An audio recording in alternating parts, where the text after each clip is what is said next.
So the first headline you have, babe, is what? Well, this was going around a business class passenger on a United flight. This flight was going to Amsterdam. So as you know, long ass flight. He decides to throw a temper tantrum mid-flight after finding out his meal choice was unavailable. You know what had to happen? The flight had to divert to Chicago, which means it screws up everybody's travel plans. I don't care if you're in first class. I don't care if you're flying the plane. I don't care if you're in the back of the plane. If it's that important that you don't get the dry chicken or the weird short ribs that are going to cause you a massive stomach ache and you can't wait for that plane to land in Amsterdam, and now you just screwed it up for everybody because now they got to hold it because they're landing in Chicago, you're an asshole. You know what? You're an asshole. You're an asshole. These flight attendants, first of all, they're not cooking the meal. Second of all, they're not like... Something Charissa should learn. If you want it so bad, then you, sir, you put your meal choice in when they ask you online. Charissa, I'm talking to you. But it's like, is that like ruining your day so much? I'm glad they got video of this guy. I'm glad they put it on the internet. You're an asshole. Stop treating these flight attendants like crap.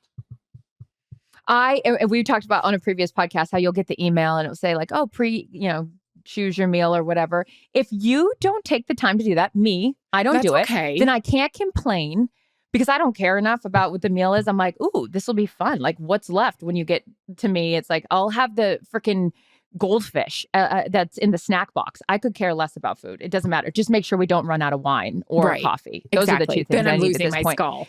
Then I'm losing my mind.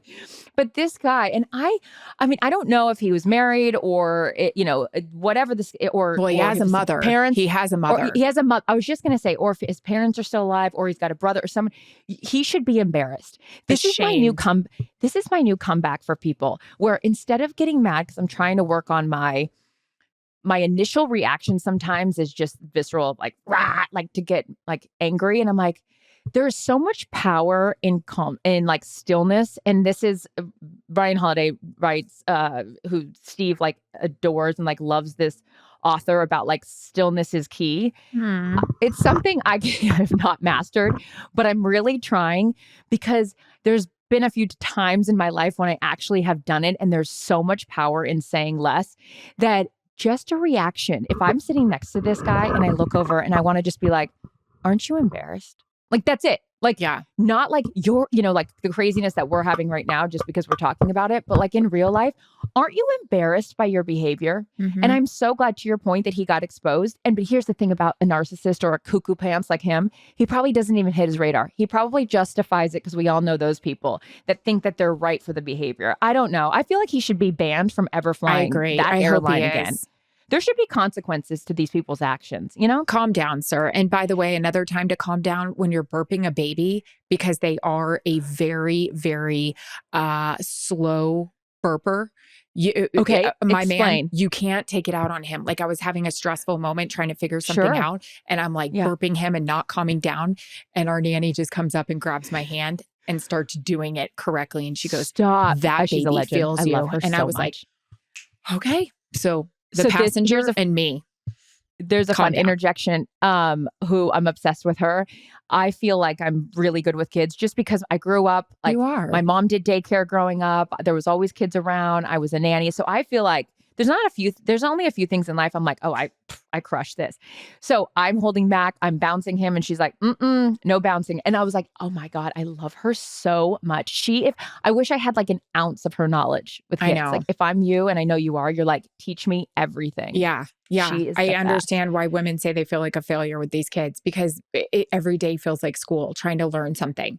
Like, how are you supposed to know though? And every situation's different. I don't know. I just love like just learning and anyways. Okay. It's not even my baby. Okay. Next headline. Okay. This is great. Dolly Parton, you guys, says she never wants to retire. I just hopefully don't drop dead on stage. What a gal. No, I'll just hopefully drop dead on stage. Oh, sorry. I don't know how to read. That's okay. I'll just hopefully drop dead on stage. During a recent appearance on Greatest Hits Radio, the country music icon said she'd rather spend the rest of her life performing than opt for retirement, as she's not one to sit around and do nothing. I would never retire. I just hopefully drop dead in the middle of a song on stage someday. Hopefully one I've written, the 77-year-old Parton said. I love her. And by the way, she's been working in the music industry for 60 years.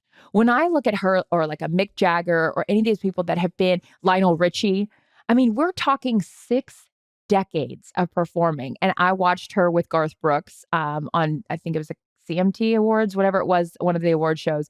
She is still as quick as can be, sass McSass, and good for her.